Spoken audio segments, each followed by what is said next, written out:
Bueno, chicos, ¿cómo andan? Continuamos un poquito con la clase de partículas, energía y cosmología.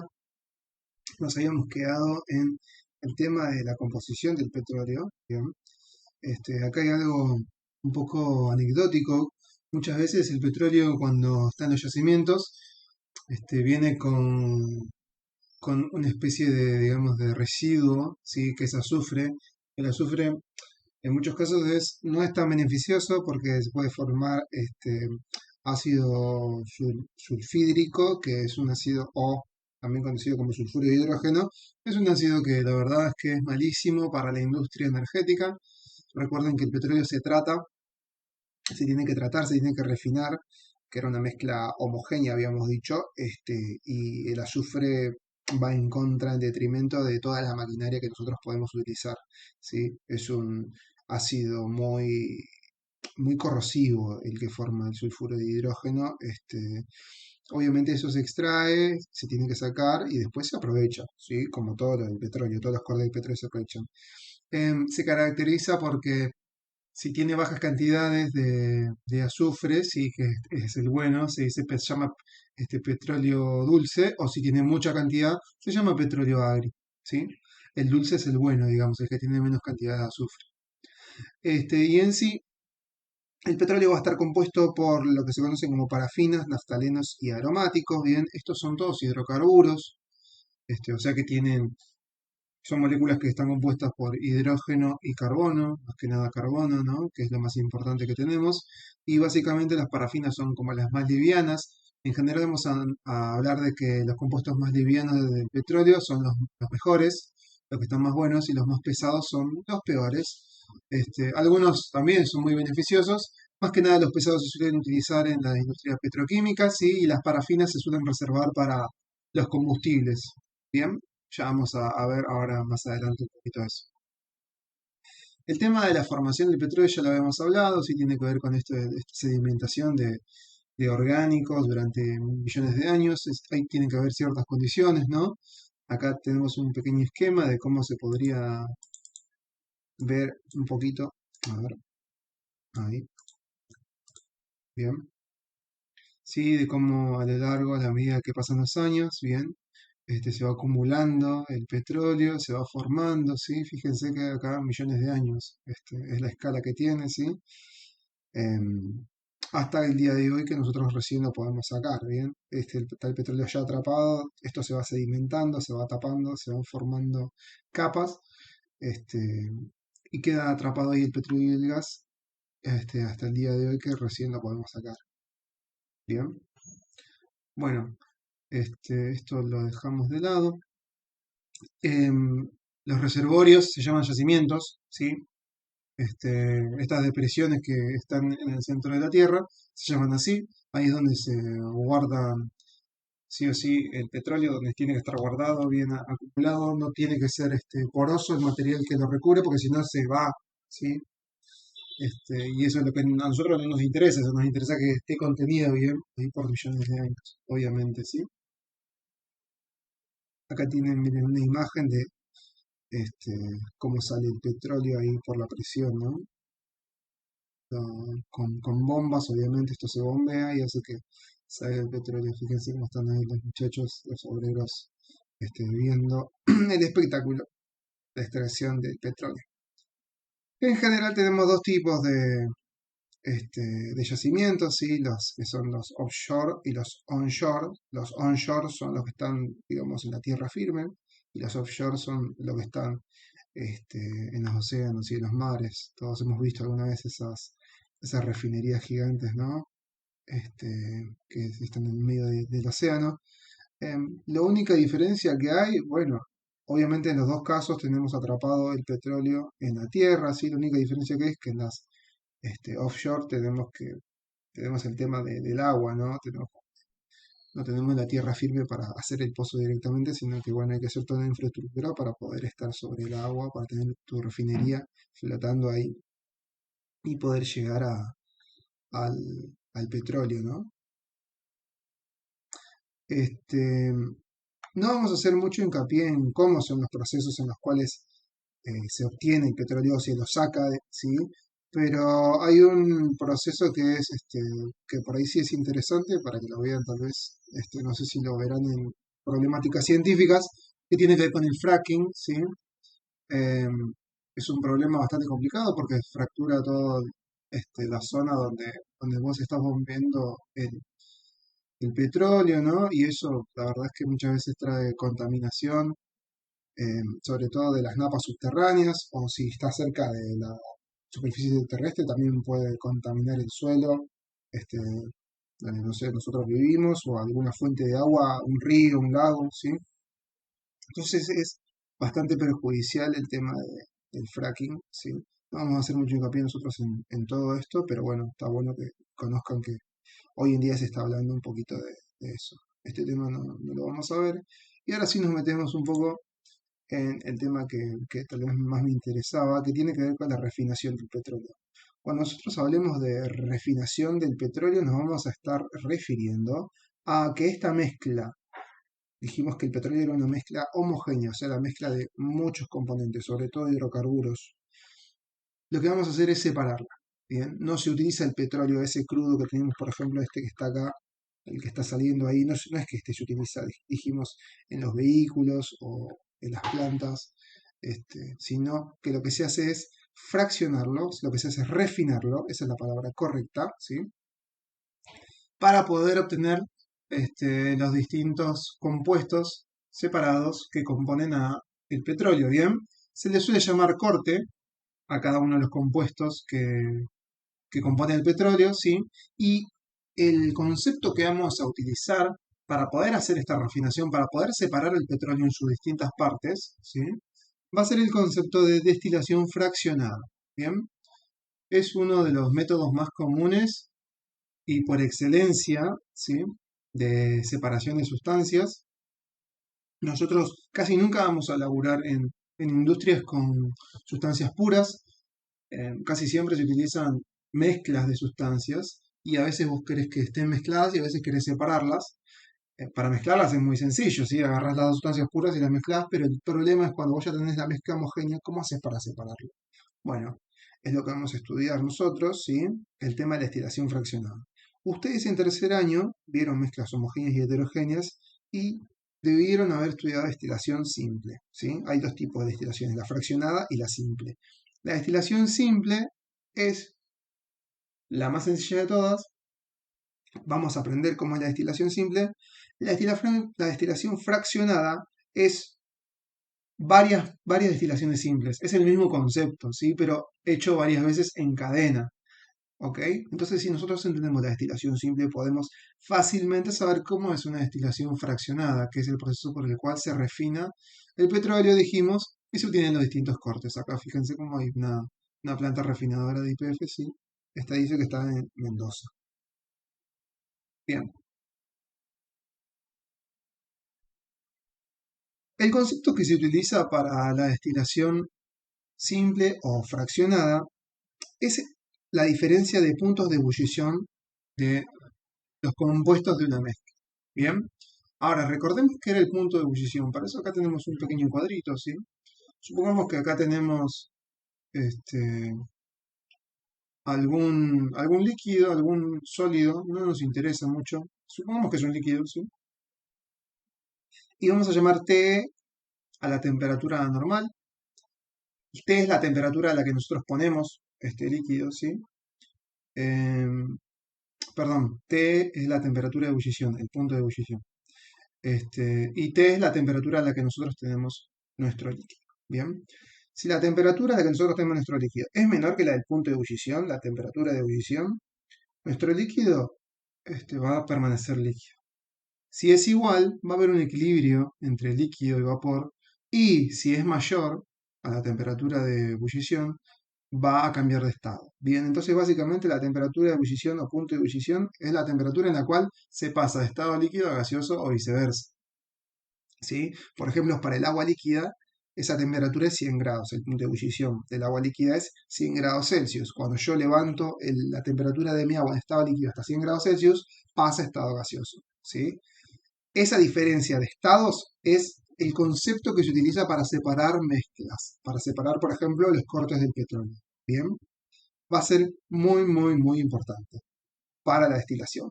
Acá, fíjense, que nos habla un poquito sobre qué es la destilación, ¿sí? En este caso la destilación simple. Este es el equipo que se utiliza para destilación simple. Yo conseguí algo un poquito más sofisticado. Vamos a verlo. Bien, este en el laboratorio, esto es lo que se utiliza en el laboratorio para hacer una destilación simple, ¿sí? Esto que ven acá, este palo acá, con esta base, es lo que se conoce como pie, ¿sí? En el laboratorio nosotros tenemos, acá hay otro pie más, ¿sí? En los pies se pueden sostener, eh, se utilizan para sostener tubos de ensayo, balones, lo que sea. En este caso estamos sosteniendo acá el balón y este tubo refrigerante que ahí hablamos sobre él, ¿sí? Acá hay una pinza, fíjense, acá hay otra más, ¿sí? Estas pinzas conectadas con lo que se conoce como nuez, al pie universal. El nombre correcto, le decimos pie, pero el nombre correcto es pie universal, sí, de esto. Obviamente la base es súper pesada para que esto no se vuelque. Acá lo que tenemos es un balón. Este balón es de un material que obviamente soporta altas temperaturas. En la parte de arriba, fíjense del balón metido, tiene un termómetro. Acá tiene un tapón con un agujero para que el termómetro pase. Y el termómetro llega hasta, tiene que llegar hasta, sí o sí, hasta el seno.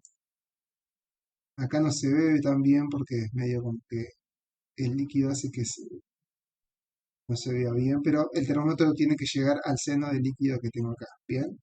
Y básicamente el líquido que tengo acá en mi balón es una mezcla. Podría ser, por ejemplo, una mezcla de agua con etanol. Vamos a tomar esa mezcla, ¿sí? ¿Vieron la mezcla que utilizamos para hacer nuestros, ¿cómo es? Nuestro líquido antiséptico de agua y alcohol? Bueno, hagamos de cuenta de que es eso. Juntamos agua y alcohol y formamos la mezcla. Ahora, fácil formar la mezcla, pero después si la querés separar, ¿cómo haces? Bueno, justamente este equipo de destilación simple sirve para eso. Entonces ponemos el agua con alcohol en el balón, lo agarramos acá al pie universal, tenemos nosotros, como sabemos, ahí el termómetro, ¿sí? El termómetro nos va a servir para medir la temperatura, ya vamos a ver bien por qué. Abajo, esto que parece una balancita en realidad no es una balanza, ¿sí? Es un calentador. Fíjense que ahí dice heat, ¿sí? Esto tiene una perillita, en nuestro laboratorio no hay, pero en la mayoría de los laboratorios hay, ¿sí? Esto, en vez de calentar directamente con fuego, se calienta con una resistencia eléctrica, ¿bien? Acá vos le pones el rango que vos quieras al calor y te va a marcar ahí la temperatura a la que vos querés poner tu mezcla, ¿bien? La temperatura que está dando este calentador, ¿sí? Además, tiene una segunda perillita, fíjense ahí, ¿sí? Que dice stir. Esto es para poder agitar la mezcla bien, porque lo que se quiere es que el calor que vos le suministras a tu solución acá, a nuestra mezcla de etanol y agua, obviamente sea homogénea. El calor, fíjense, la parte de abajo se va a recalentar y la de arriba como que no le va a llegar tanto calor. Entonces, para evitar esa diferencia de temperatura y que estés todo más o menos a la misma temperatura, lo que se pone es este agitador, que no es otra cosa que un pequeño imán, que antes de cerrar todo esto con tapón y con el termómetro, se pone el agitador ahí, que es como un imancito, ahí apenas se puede ver un poquito, creo, un cosito que está ahí abajo, bueno, no se ve tan bien. Esto está tan bien hecho que el efecto del agua con la redondez hace que no se llegue a ver bien. Bueno, pero es como un pequeño imán, ¿sí? Que cuando nosotros acá en la perilla de Steer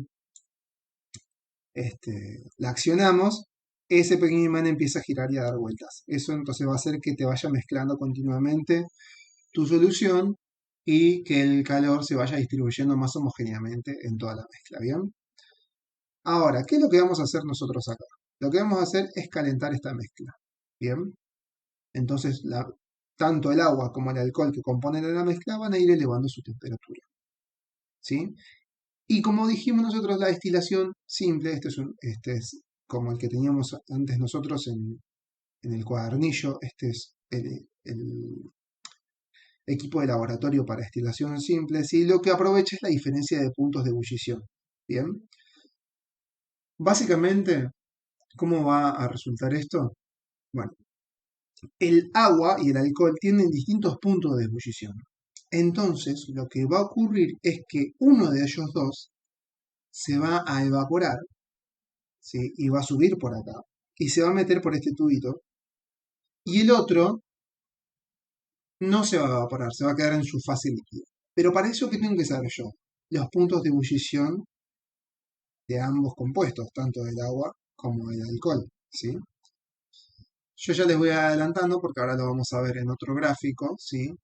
El punto de ebullición del etanol, del alcohol etílico, es 78 grados Celsius. Y el del agua es 100 grados Celsius, o sea, mucho más elevado. Entonces, cuando yo levante la temperatura a esto, por ejemplo, hasta 50 grados Celsius los dos van a estar líquidos. Hasta 60 grados Celsius los dos van a estar líquidos. 70 grados Celsius los dos líquidos. Pero cuando ya me supere los 78, 80, 85, ponele, supónganse 90 grados Celsius, es por encima de la temperatura de ebullición del alcohol. Entonces el alcohol ya no va a querer estar líquido, va a pasar a estado gaseoso. Por eso se va a ir por acá arriba, no va a tener lugar para escaparse porque acá tenemos un taponcito. Entonces va a meterse por este camino, ¿bien? Y el agua, como el punto de ebullición del agua es 100 grados Celsius, a 90 sigue estando líquida, así que se va a quedar acá líquida. Por eso, ese es el concepto que aprovecha la destilación simple para separar mezclas, ¿sí? La diferencia de punto de ebullición. Entonces, uno va a estar en estado vapor y el otro se va a quedar en fase líquida. Obviamente, nosotros utilizamos el calor de nuestro calentador para poder lograr esa temperatura, ¿sí? 90 grados Celsius sería una buena temperatura, por ahí un poquito menos, 85 también, ¿sí? Para que el agua siga líquida, pero que el alcohol pase a estado vapor. Entonces, ¿qué le va a pasar al vapor, al alcohol en estado vapor? Va a subir por acá, se va a meter por acá y va a entrar acá a esta parte, ¿sí? A este tubo especial. Este tubo no se llega a ver bien, pero es como un doble tubo.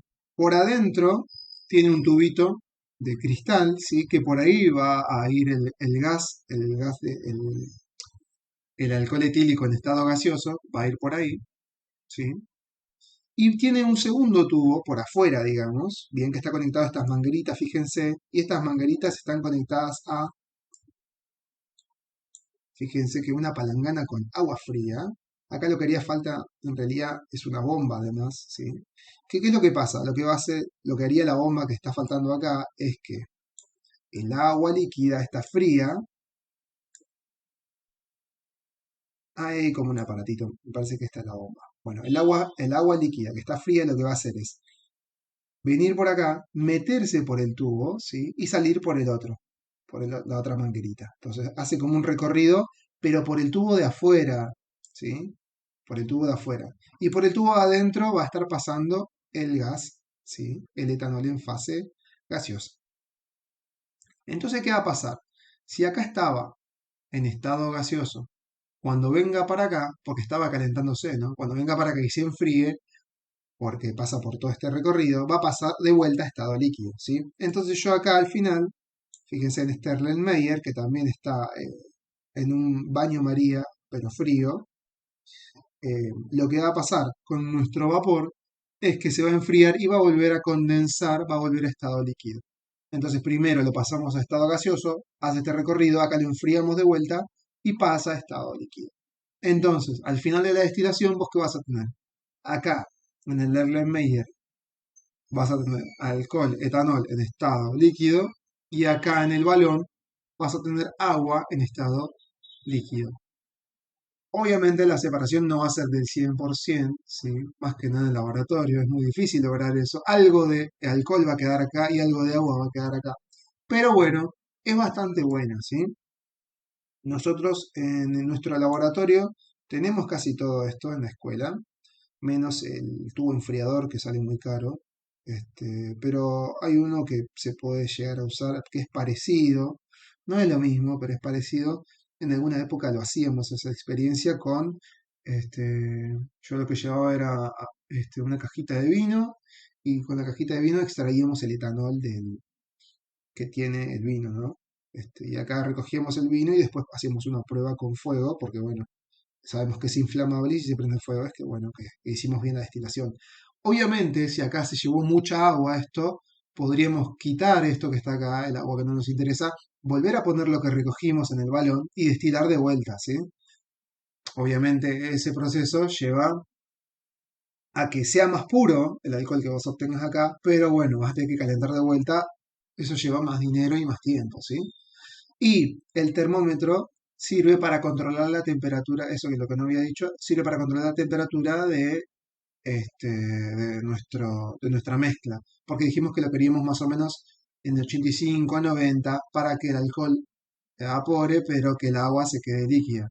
Si bien acá vos estás midiendo la temperatura que le estás dando, el termómetro te dice la temperatura real porque está más en el, como en el medio, ¿sí? Recordemos que acá lo que está en contacto directo como que calienta más que el resto, si bien tenemos el agitador magnético, no podemos fiarnos de esta información que dice acá y por eso le ponemos además ese termómetro ahí, ¿bien?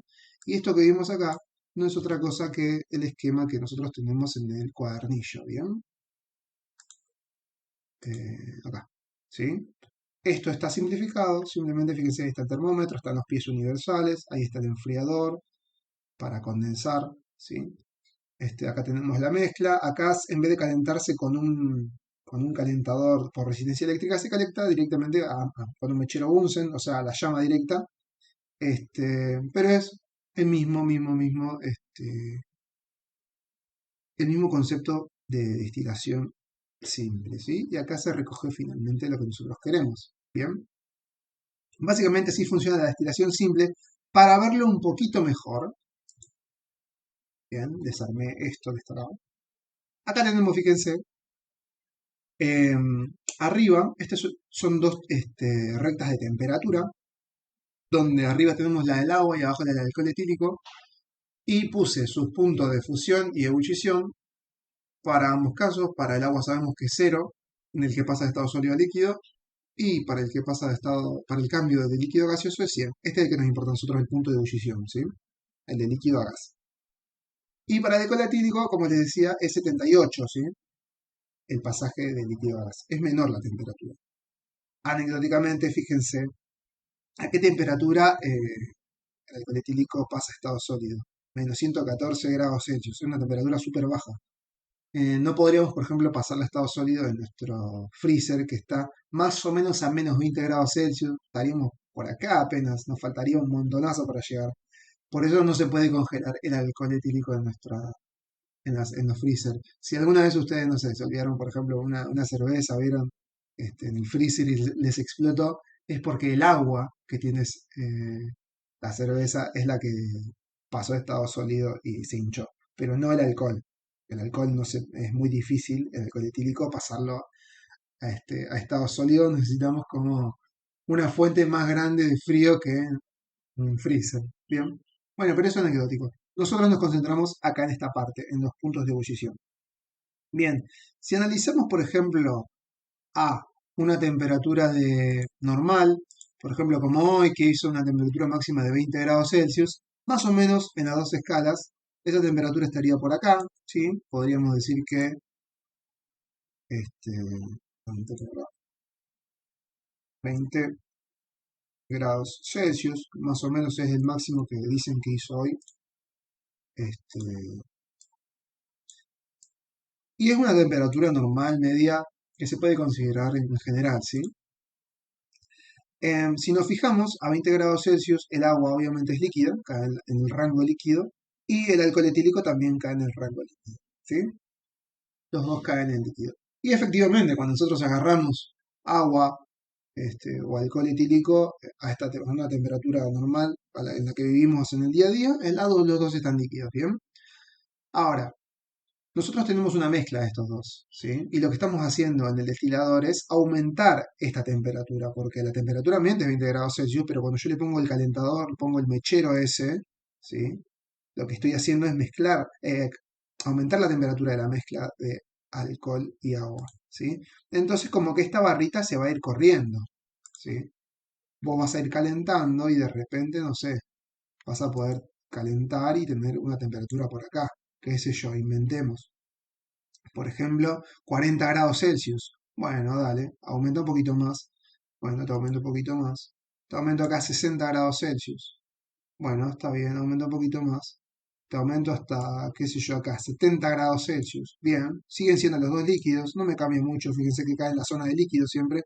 Pero ¿qué pasa cuando superamos los 78 grados Celsius para ambos compuestos? Por ejemplo, habíamos dicho entre 85 y 90. Supónganse por acá, más o menos. Y pongamos que estamos acá en 85 grados Celsius. 85 grados Celsius. Bien. ¿Qué es lo que pasa acá? Acá ya hay un problema. En realidad no es un problema. Acá hay algo distinto a lo que venimos manejando. ¿Por qué? Porque cuando analizo el agua a 85 grados Celsius, sigue líquido porque estoy por debajo del punto de ebullición, ¿sí? Estoy en esta zona. Pero cuando analizo el alcohol etílico, estoy por encima de su punto de ebullición, en la zona gaseosa para el alcohol.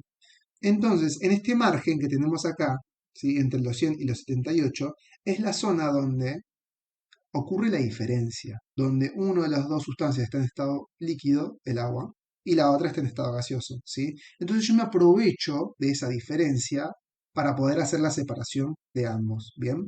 Obviamente, temperaturas superiores a 100 grados Celsius no me van a servir para nada. ¿Por qué? Porque si yo me paro, por ejemplo, no sé, supónganse acá, 110 grados Celsius. Invento, ¿no? Digo, por ejemplo, acá. Estoy a 110 grados Celsius. Acá el agua es gaseosa, acá el alcohol etílico también es gaseoso, entonces los dos se van a terminar yendo por el tubo refrigerante por acá, y lo que voy a obtener acá es lo mismo que tengo acá. No está separando nada, los dos están en estado gaseoso. Lo que tiene que ocurrir siempre para hacer una destilación simple buena es que uno esté en estado líquido y el otro esté en estado gaseoso. Ese es el concepto que se utiliza para hacer las destilaciones simples, cualquier destilación, la fraccionada también, ¿sí?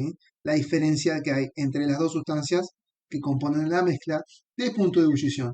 Y es lo que se utiliza también para el petróleo. Bien.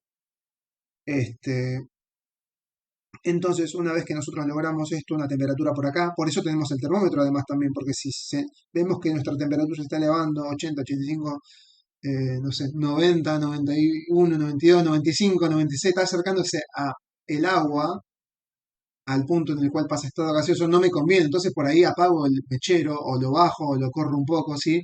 Para volver a la temperatura a la que a mí me conviene poder hacer la separación, ¿sí? Porque temperaturas superiores a 100, cercanas a 100, no me conviene. 110 muchísimo menos, obviamente, ¿sí?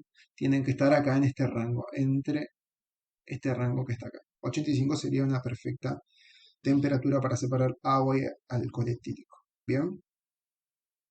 Entonces, este es el concepto que se utiliza para la destilación simple, ¿sí? Este es el aparato que habíamos visto hace un rato. Después le subo el simulador que teníamos recién para que lo vean con más detenimiento, ¿bien? Este, así que básicamente es el concepto que se utiliza también para separar la mezcla de petróleo, o sea, los hidrocarburos que componen al petróleo. ¿Bien? ¿Dónde?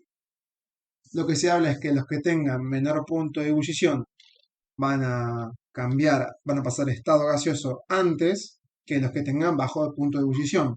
El tema con las mezclas de petróleo es que nosotros tenemos muchos compuestos, no tenemos dos como recién agua y alcohol, tenemos muchos. Entonces es un poquito más complejo. ¿Bien?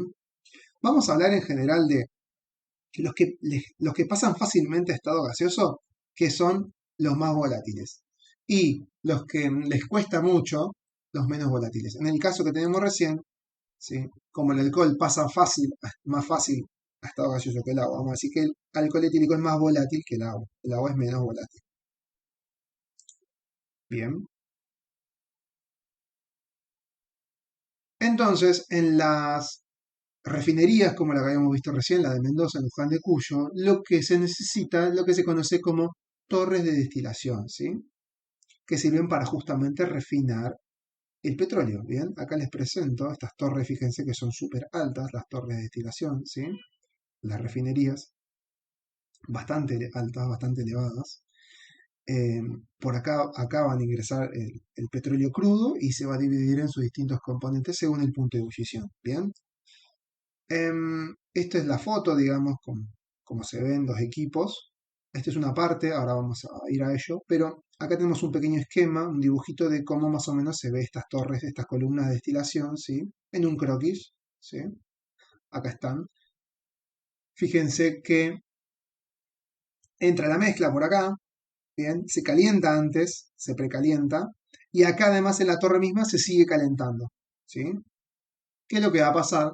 Por arriba, en las partes de arriba, fíjense que tiene varias salidas, una, dos, tres, cuatro, cinco salidas, ¿sí? Por las partes de más arriba van a salir los productos, los cortes más volátiles, los que tienen puntos de ebullición más bajos, ¿sí? Y suelen ser además los mejores componentes. Y abajo, por cada vez que bajamos más en las salidas, van a abandonar por ahí los productos que son más pesados. Fíjense que acá tenemos una escala que nos habla del tamaño molecular, porque efectivamente los más livianos van a ser los que sean molecularmente más pequeños y abajo los que sean molecularmente más grandes, ¿sí? Por arriba en general van a ser los gases, los hidrocarburos tipo propano, butano, ¿sí?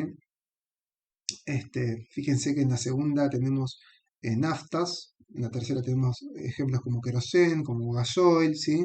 Y en la parte de más abajo los residuos como los asfaltenos, que en general, como le había dicho antes, siempre se va a utilizar todo el petróleo para, como materia prima, ¿sí? Esto es lo que se utiliza, es el residuo, es lo peor, digamos, lo más malo, lo que se utiliza para hacer las calles, ¿sí? El asfalto, el famoso asfalto, las veredas, bueno, salen acá abajo, ¿sí?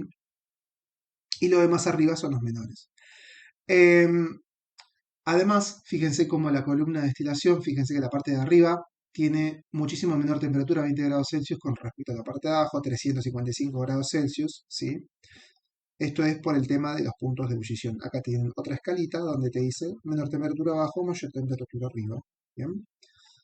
Adentro lo que tienen son los que se conocen como platos, ¿sí? De la columna de destilación. Gracias a ellos se produce la diferencia entre los distintos componentes, ¿sí? Y tienen un detalle acá, de un tipo de plato, no hay un solo tipo de plato, hay muchos tipos de plato. Tienen como unos agujeritos, básicamente acá tenemos como un croquis, ¿sí? Lo que ocurre es que se van a formar como recámaras, ¿sí? Entre plato y plato, y en cada recámara, por ejemplo acá, cada recámara se va a calentar la mezcla de petróleo, y los que tengan más punto de ebullición más bajo, los compuestos del petróleo que tengan punto de ebullición más bajo, lo que van a hacer es ascender en forma de gas y van a meterse por acá y van a ascender al siguiente nivel, ¿sí? Y los pesados, los que no pueden pasar a estado gaseoso, se van a quedar acá, en ese nivel. O van a ir corriéndose para abajo, dependiendo, ¿sí? Acá fíjense cómo se los marca. Entonces, los gases, fíjense cómo se van a meter por estos intersticios y van a subir a los platos superiores, los niveles superiores, y los líquidos se van a quedar ahí o van a empezar a escurrirse para abajo, ¿sí? ¿Cuáles van a ser los líquidos? Bueno, los más pesados, los que estén en fase líquida. Y los que estén en fase gaseosa, los más livianos. Como a la medida que yo bajo la temperatura, a medida que aumento, a medida que voy subiendo en la torre de destilación, ¿sí? Los que tengan punto de ebullición más bajo van a ser los que van a llegar arriba de todo, porque a medida que vos subas, los más pesados van a quedarse en estado líquido y los más livianos sí van a seguir avanzando. Bien. Lo mismo con la parte de abajo. Fíjense que abajo está recaliente. Casi todos como está a 355 grados, casi todos van a ascender, ¿sí? Salvo los que sean muy pesados. Pero a medida que subís, la temperatura baja. Entonces solo los que tengan un punto de ebullición bajito van a seguir subiendo para hasta arriba del todo. ¿Bien? Y esto es básicamente cómo funciona la torre de destilación en base al concepto de destilación simple que utilizamos. Esto es destilación fraccionada porque la destilación son muchas destilaciones simples en cada compartimiento, en cada espacio entre platos que haya, ¿sí? Eh, bueno, básicamente vamos a tener muchos cortes del petróleo, ¿sí? El más importante habíamos dicho que era el gas metano, que si bien en general aparece en el yacimiento de petróleo, también lo vamos a poder obtener de ahí. A su vez, como también vamos a obtener gases como propano, butano, que suelen ser los que vienen envasados, que estaban al principio en la parte de combustión que habíamos visto, le habías dejado como unas garrafas, ¿sí?